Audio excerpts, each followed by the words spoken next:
Let's get down to business. This young man hails from San Diego, California.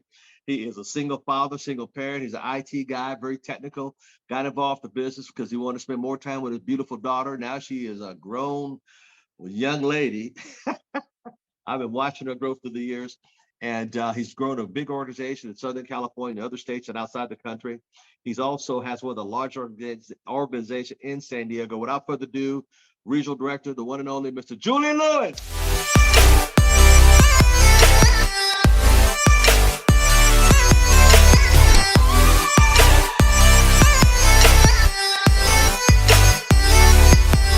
Good morning, sir. Good morning, everyone. It's great to see you, Mr. Thomas. I'm excited for everyone to be able to experience what's going to happen in Cleveland. So for those of you that are going to be able to witness that, just knowing that what Mr. Thomas does, it's not performative. It's just who he is. He created habits that became a part of a lifestyle that generates results as a byproduct. And that's extremely important to understand. Because a lot of times people will try to go and just get the result and muscle through it. What he's done is he's developed a lifestyle that gets these results as a byproduct.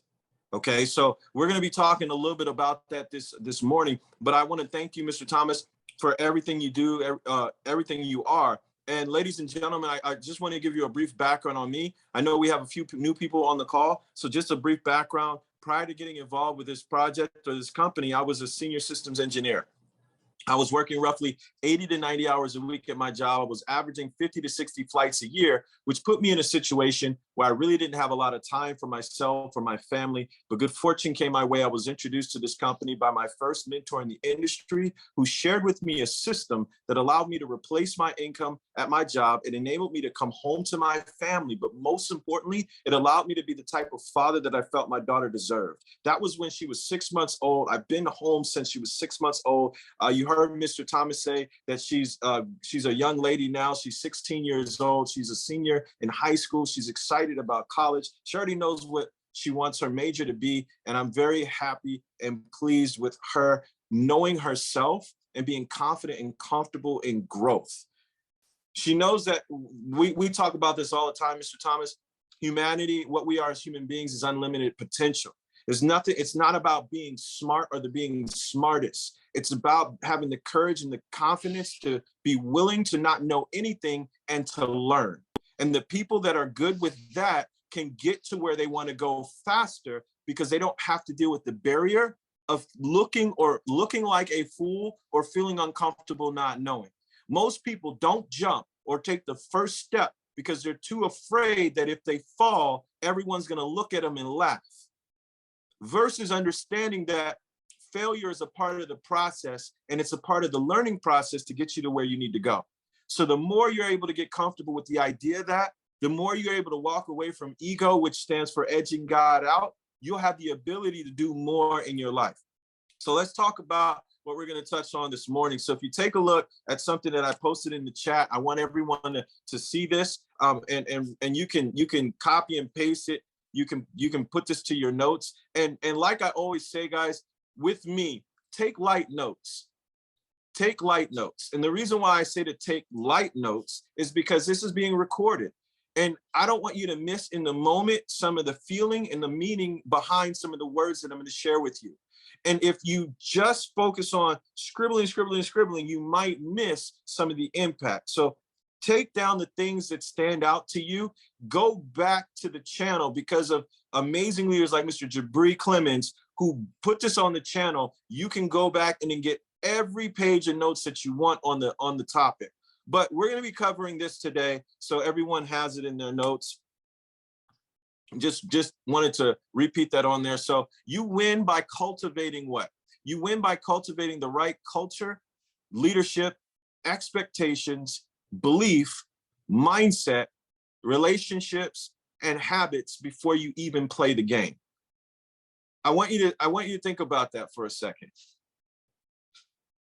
There are 7 C's that we're going to be touching on today on winning, and I want to break them down. This is going to extend into the training next week. Okay, so we're not going to be able to finish today, but I really want to touch on this because most people don't realize that it starts with you first. And what you want to focus on, so if you're taking notes on this, I'll give you the C's, okay? The first is culture. We're going to be talking about culture. The second is contagious. And are you a good contagious or a bad contagious? You guys know the flu is contagious. It's not something you want, right? So contagious. Consistent. What does your consistency look like? Communicate. How effective are you at communicating as a leader? Connect. Do you have a ability or a disability when it comes to connection? Commitment. How committed are you? So if you want commitment, you need to commit first, all right? Then care. How do you show up as far as caring? We've always heard people don't care how much you know until they know how much you care. And then there's one extra that I want you to write down that's important, because it is the foundation of all 7. Integrity. Okay, integrity. So first of all, when it comes to creating a culture, you want to be passionate, but you have to understand that there's a difference between being passionate and being emotional. Okay, we're not talking about being an emotional leader. We're talking about being a passionate leader. So like I said, culture derives from the expectations and beliefs. So I want you to think about something. Let's start at the very smallest thing. If you want to have a bright future, what does it start with? You have to look at your habits, because your habits dictate your behavior. Your behavior drives your belief system, and your beliefs create your expectations, and that creates the culture, okay? So creating a winning culture is necessary for everyone to win. Leaders need to buy into the process. So if I'm creating a winning culture and I want everyone on the same page, I know my leaders need to buy into the process. So what a lot of people try to do is they say, hey leaders, I need you to buy into this process. This is not going to, it's not going to work that way. I'm going to give you a really big tip. You are the example. And remember, I said it starts with you. So you have to get clarity on who you are and what you want. And you have to be able to convey that in everything that you do. Not everything that you speak. Notice I didn't say convey it in everything you speak. Speech is a part of it, but you need to convey it in everything you do. So if I say, we have a culture of top production, but in my open line, I'm not producing jack. I'm not producing anything. Then my example is a conflict. So it's just like how parenting works. You tell your kids you want them to be a certain way, but you're out there being a completely different way as a parent. They're not going to listen to what you say. They're going to listen to what you do, because they're watching you. The same thing applies to your team. So I don't care if you are an executive team leader, a regional coordinator, regional director, regional vice president, or a senior vice president. Here's the thing.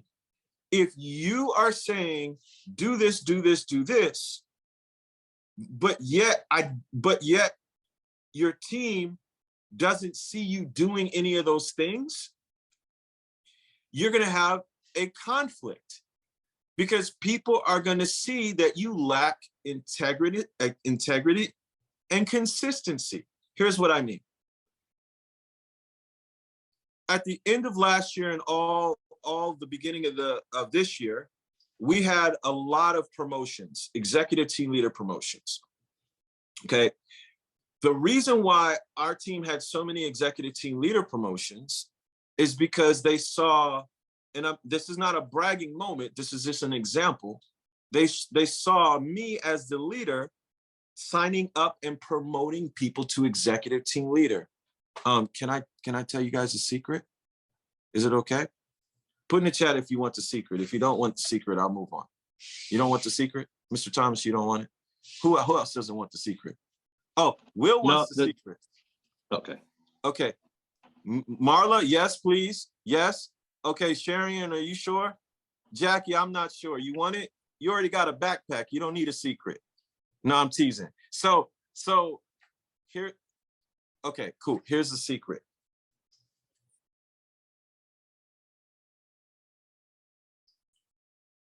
I realized a long time ago that the first promotion in our company is the most important. And I'm not talking about qualified. I'm not talking about CQ. I'm talking about an executive team leader. And any leader that's worth their salt will share with you that the way you're successful in ACN is to get great at promoting executive team leaders. Here's what happens. Here's the disconnect, though. Leaders start to believe that they're above enrolling and promoting people to executive team leaders. And so what they wind up doing is they trade their running shoes for a megaphone. They trade their running shoes for a megaphone. And instead of being the example of the culture by enrolling and promoting people to executive team leader, they tell people to do it. And then they wonder why it's not being done pervasively throughout their entire organization. It's not pervasive. And they start scratching their heads. And they wonder, why can't I get my team motivated? Why? It's because you're trying to motivate them with words and they don't see you. This is very important. They don't see you personally sponsoring, so enrolling and getting who you enroll to executive team leader. I don't want you to miss that, because even when I'm talking right now, some leaders might say, yeah, that's right. I need my team to get this. No. I'm talking to you right now. Listen to me very carefully. I'm talking to you. If you, pretend I'm talking to myself. If I, no matter my pin level, do not go out and personally sponsor and promote them through me, not dishing them to my team, because I have an organization, I can do that. But if I want to be the example, I need to enroll and promote to executive team leader and duplicate that. And if I'm doing that, here's why this is magical, guys. If I'm doing that, then my other teams see my example and it breathes new life into their business because they're excited seeing the leader lead. And they start to emulate what I'm doing so that I don't even have to say and talk so much about what I should see get done. I'm talking with my movements. So what do a lot of leaders do? Here's what a lot of leaders, and I'm not beating anyone up, or if this makes you uncomfortable, if you're doing it, don't worry, because today is a new day and you can move forward.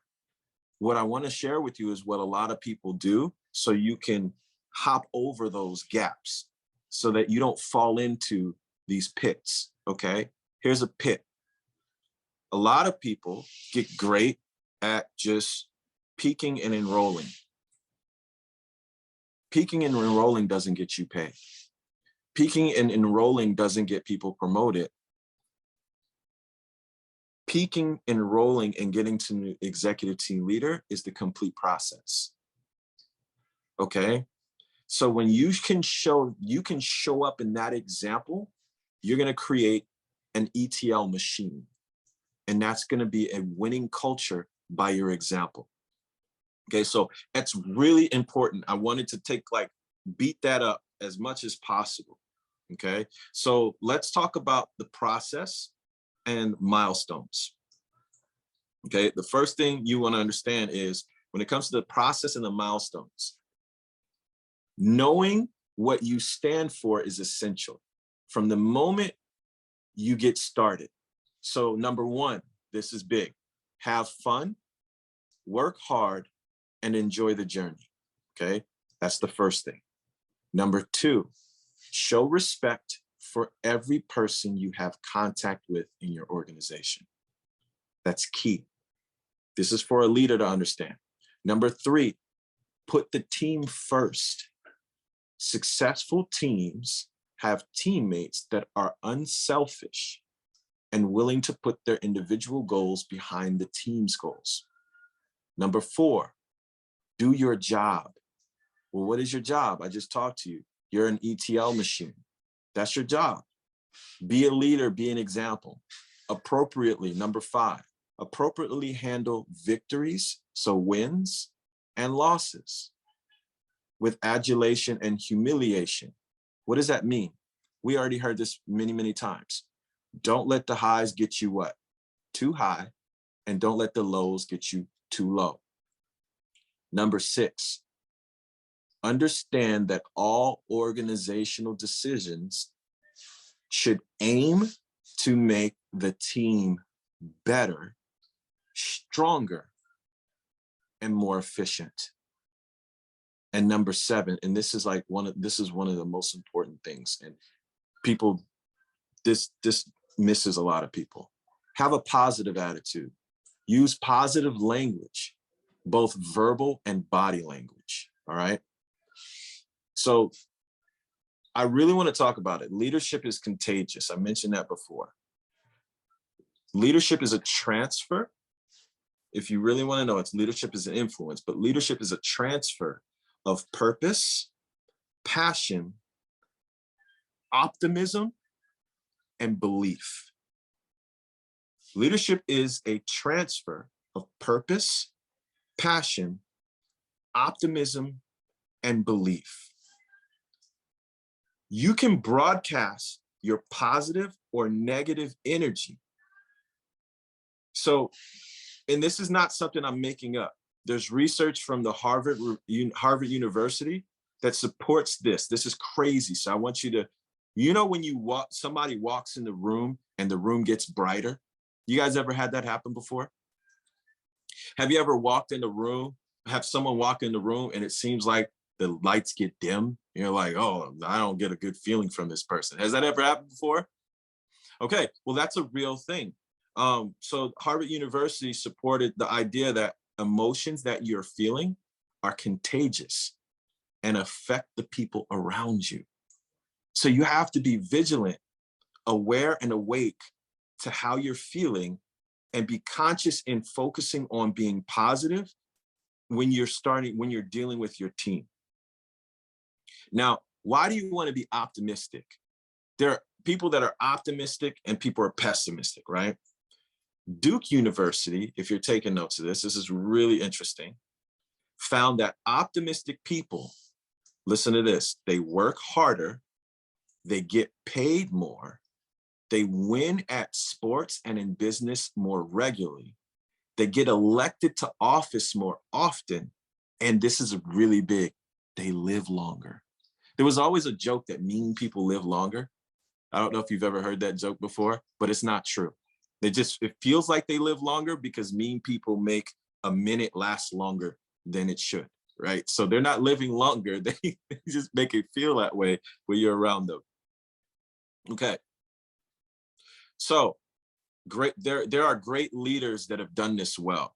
And what we call this, and I don't want to get too complicated. If you're taking notes, remember, this is recorded. So great leaders can create what's called a reality distortion field. So what does that mean? Give me 1 second. So what does that mean? They can actually make people better by the way they are, by who they are and the way they are. So when you show up in your energy, does that make people want to be better, or does that make people want to run? What is your energy around them? Because listen, I know a guy, I'm not gonna say his name. You guys would know him anyway, but he confuses people because he says that he always talks about positivity. And here's what he says. He says he brings out the greatness in people, but he says it angry. And so it's confusing. You imagine someone saying, I bring out the greatness in people, and they're angry. That doesn't make sense. So his energy doesn't line up with what he's saying. So people it doesn't register. So you want your energy to be in alignment with your words.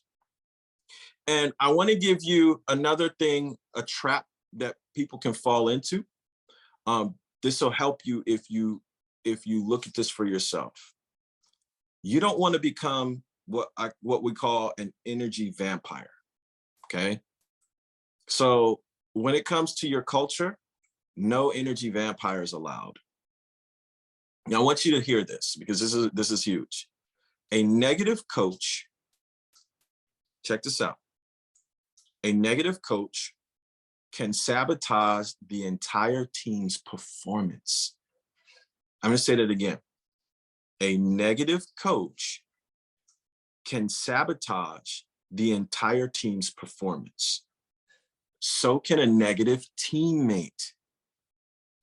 So it could be the leader, or it could be someone in the organization, but if they're negative, they can sabotage. One person can't make the team, but one person can break it. So you want to create, that's why it's so important to manage your own moods.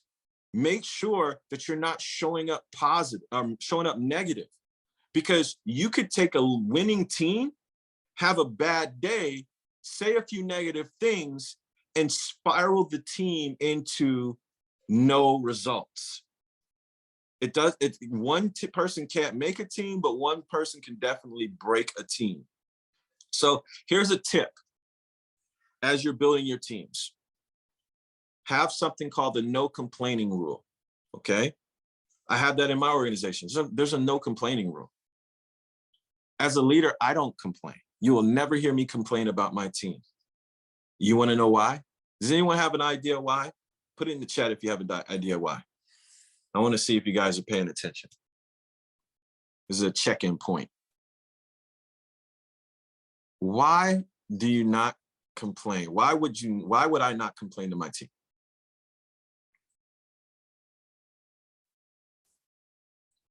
It spreads. Energy vampire. You can't use energy vampire. I just said that part. To keep the, if you complain, then the team complains, get nowhere. You keep positive. That's good, Jackie. You guys are amazing. Great spirit. It breaks the spirit. It's like cancer. Marla, that's really good. It's like cancer. All right. So here's why. Isn't your team just an extension of yourself? This is going to mess you up. Isn't your team an extension of you? Yes or no? Is your team an extension of you? You can nod yes or no.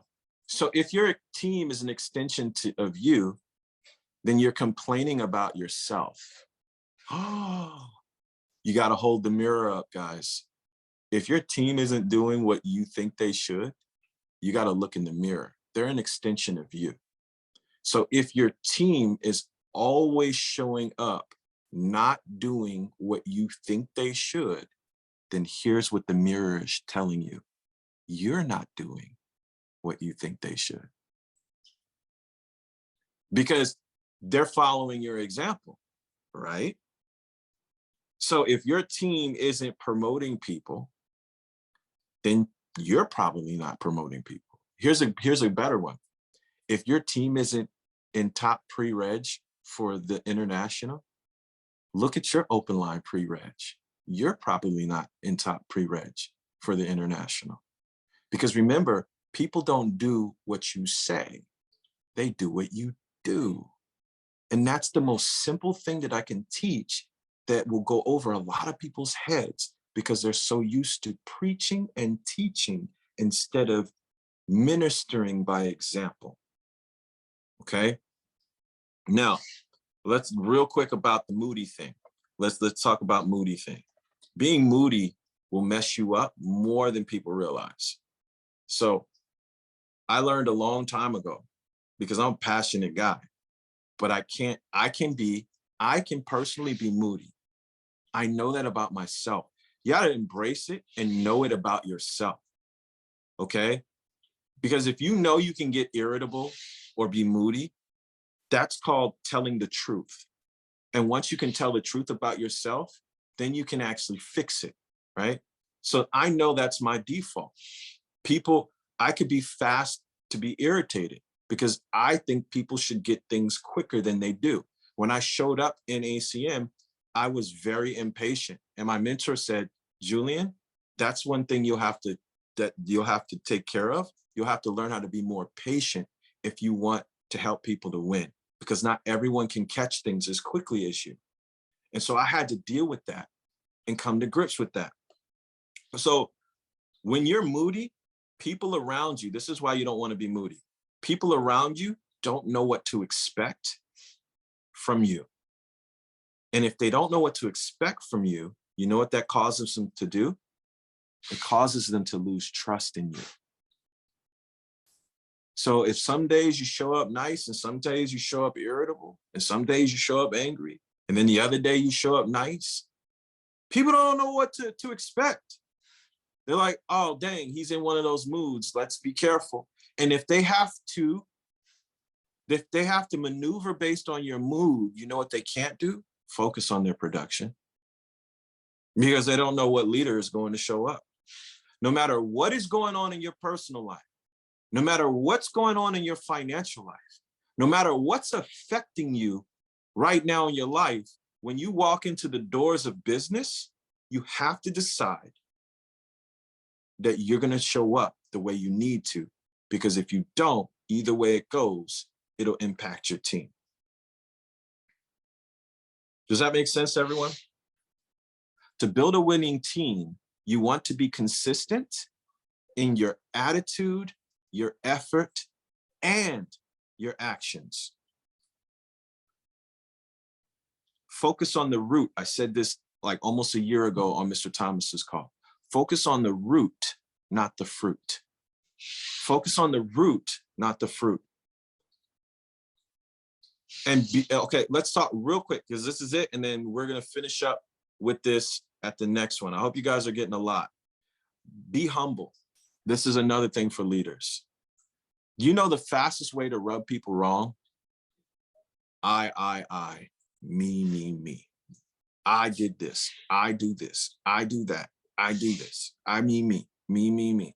Even if what you're saying is true, people shut off because it rubs people the wrong way. This is just human psychology. And as leaders, you need to be aware of this, because if you're not aware of this, it's like having halitosis. You could be saying great things, but if your breath is terrible, no one can hear it because all they do is smell you coming a mile away. That's how I works. All of it might be true, but it's like bad breath. Don't think, so being humble, points, and then we're going to wrap it up. Don't think you know it all. See yourself as a lifelong learner who is always seeking ways to learn, grow, and improve, okay? See everyone, including your competition, as teachers and learn from everyone. In other words, if someone does something crazy, this is what I teach. Don't get angry, get curious.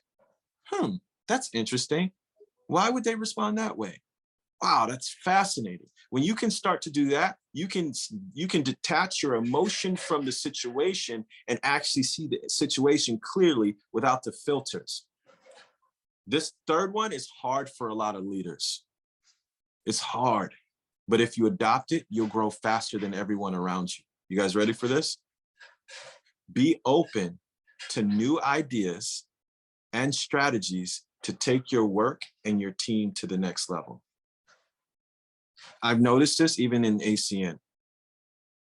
A lot of leaders mistake, this is the system, this is how we do it. Yes, there's a system, but you wanna be very careful to not stretch this idea of system over your fear of trying new things. You can try new things within the system, but if you're calling, no, we're not doing that, that's not a part of the system. And the truth is you're just afraid of new ideas, then you're going to stunt your own growth, because those that don't pay attention to where the world is going will wind up finding themselves extinct, like most companies who are afraid of change. All right. When people tell you you are doing great, don't let it get to your head. And when they tell you you stink, don't let it get to your head. Okay. Is that okay to have that rule for both?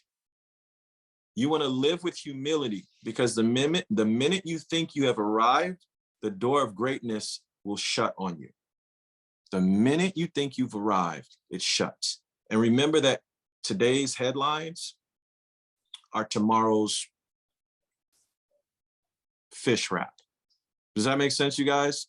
So it's not important after today turns into tomorrow.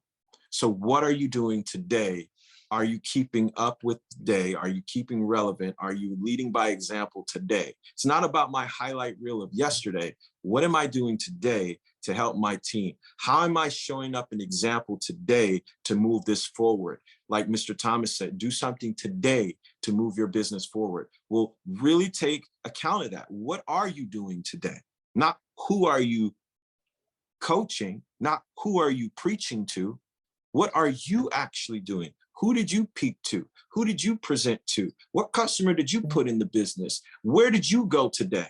Did you connect with someone? Did you follow up with someone? Did you enroll someone? Did you get them qualified? Did you get them launched? Did you have their meeting with their first close friends to get them in position to be an executive team leader within their first 7 to 10 days? Did you get them the executive team leader? Are you high-fiving and recognizing their accomplishments instead of your own? What are you actually doing, and how are you showing up on a day-to-day? And if you didn't hear anything that I said today, if you could shift from telling to doing and being the example of what promotion looks like, because you're actually enrolling and promoting people to ETL, that'll fix the majority of the problems that leaders who trade their running shoes for a megaphone have in their organizations. So guys, I hope you got some value out of today's conference call. I can't wait till next Tuesday so we can wrap this up. But I just remember, this is big picture. So this is what's going to help you as you start to interact with your teams and get the results that you want through example, not through talking. Thanks a lot, guys. I'll pass the call over to you, Mr. Thomas.